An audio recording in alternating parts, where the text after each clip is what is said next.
Friends, welcome back to my YouTube channel. ಇಡ್ಲಿಗೆ ಕಾಯಿ ಚಟ್ನಿ ತಿಂದು ಬೋರ್ ಆಗಿದ್ದರೆ ಈ ರೀತಿ ಟೊಮೊಟೊ ಮತ್ತು ಶೇಂಗಾವನ್ನು ಬಳಸಿ ಒಂದು ಸ್ಪೈಸಿ ಚಟ್ನಿನ ಮಾಡ್ಕೋಬೋದು. ಸಾಂಬಾರು ಮಾಡದೇ ಇದ್ದರೂ ಪರವಾಗಿಲ್ಲ, ಈ ರೀತಿ ಚಟ್ನಿ ಮತ್ತು ಇಡ್ಲಿಗೆ ಒಳ್ಳೆ ಕಾಂಬಿನೇಷನ್ ಅಂತಲೇ ಹೇಳ್ಬೋದು. ಈ ಚಟ್ನಿಯನ್ನು ಮಾಡಲಿಕ್ಕೆ ನಾನಿಲ್ಲಿ ಮೊದಲು ಒಂದು ಬಾಣಲಿಗೆ 1 ಟೇಬಲ್ ಸ್ಪೂನಷ್ಟು ಶೇಂಗಾ ಬೀಜವನ್ನು ತೊಗೊಂಡಿದ್ದೀನಿ. ಇದನ್ನು ಕೂಡ ಫ್ರೈ ಮಾಡ್ಕೊಳ್ತಾ ಇದ್ದೀನಿ. ಇದು ಸ್ವಲ್ಪ ಫ್ರೈ ಆಗ್ತಿದ್ದಂಗೆ ನಾನಿಲ್ಲಿ 1 ಟೀ ಸ್ಪೂನಷ್ಟು ಕಡಲೆಬೇಳೆಯನ್ನು ತೊಗೊಳ್ತಾ ಇದ್ದೀನಿ. ಅದನ್ನು ಕೂಡ ಒಟ್ಟಿಗೆ ಹಾಕಿ ಇದು ಕೂಡ ಸ್ವಲ್ಪ ಫ್ರೈ ಆಗಬೇಕು.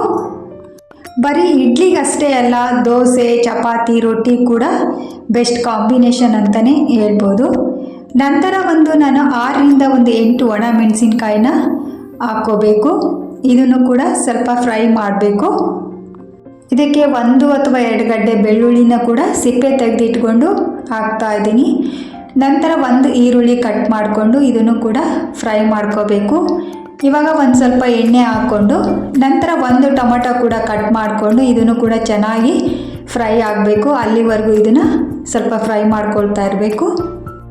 ಟೊಮೊಟೊ ಮತ್ತು ಎಲ್ಲ ಮೆಣಸಿನ್ಕಾಯಿ ಅದೆಲ್ಲ ರೋಸ್ಟಾಗಿ ಫ್ರೈ ಆಗಬೇಕು. ಟೊಮೊಟೊ ಸ್ವಲ್ಪ ಮೆತ್ತಗಾಗೋವರೆಗೂ ಇದನ್ನು ಫ್ರೈ ಮಾಡ್ಕೋಬೇಕು. ಆದಷ್ಟು ಕಡಿಮೆ ಫ್ಲೇಮಲ್ಲಿ ಇದನ್ನು, ಅಂದರೆ ಲೋ ಫ್ಲೇಮಲ್ಲೇ ಇದನ್ನು ಫ್ರೈ ಮಾಡ್ಕೋಬೇಕು.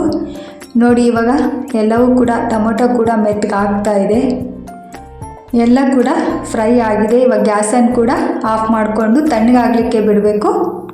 ನಂತರ ಸ್ವಲ್ಪ ಕೊತ್ತಂಬರಿ ಸೊಪ್ಪು, ಇದಕ್ಕೆ ಸ್ವಲ್ಪ ಹುಣಸೆಹಣ್ಣು, ಉಪ್ಪು ಹಾಕ್ಕೊಂಡು ಇದನ್ನು ಸ್ವಲ್ಪ ತಣ್ಣಗಾದ ನಂತರ ಇದನ್ನು ಮಿಕ್ಸಿ ಜಾರ್ಗೆ ಹಾಕ್ಕೊಂಡು ರುಬ್ಕೋಬೇಕು. ನೋಡಿ, ಇವಾಗ ಮತ್ತೊಂದು ಸಲ ಎಲ್ಲ ಮಿಕ್ಸ್ ಮಾಡ್ತಾ ಇದ್ದೀನಿ. ಇವಾಗ ಇದು ಕೂಡ ಸ್ವಲ್ಪ ತಣ್ಣಗಾಗಿದೆ. 1 ಮಿಕ್ಸಿ ಜಾರ್ಗೆ ಹಾಕ್ಕೋಬೇಕು. ನೋಡಿ, ಇವಾಗ ಹಾಕ್ಕೊಂಡಾಗಿದೆ. ಇದನ್ನು ರುಬ್ಕೋಬೇಕು.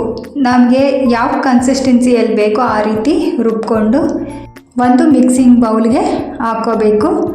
ಅಗತ್ಯ ಇರುವಷ್ಟು ನೀರನ್ನು ಹಾಕ್ಕೊಂಡು ಇದಕ್ಕೆ ಒಂದು ಒಗ್ಗರಣೆ ಕೂಡ ಮಾಡ್ಕೊಳ್ಳೋಣ. 1 ಬಾಣಲಿಯಲ್ಲಿ ಸ್ವಲ್ಪ ಎಣ್ಣೆ, ಸಾಸಿವೆ, ಜೀರಿಗೆ, ಉದ್ದಿನಬೇಳೆ, ಕರಿಬೇವಿನ ಸೊಪ್ಪು, ಒಣಮೆಣಸಿನ್ಕಾಯಿ ಹಾಕ್ಕೊಂಡು ಗ್ಯಾಸ್ ಆಫ್ ಮಾಡಿಕೊಂಡ್ರೆ ಸಾಕು. ಇದು ರೆಡಿಯಾಗಿದೆ. ಈ ಚಟ್ನಿಗೆ ಇವಾಗ ಒಗ್ಗರಣೆಯನ್ನು ಹಾಕ್ಕೋಬೇಕು.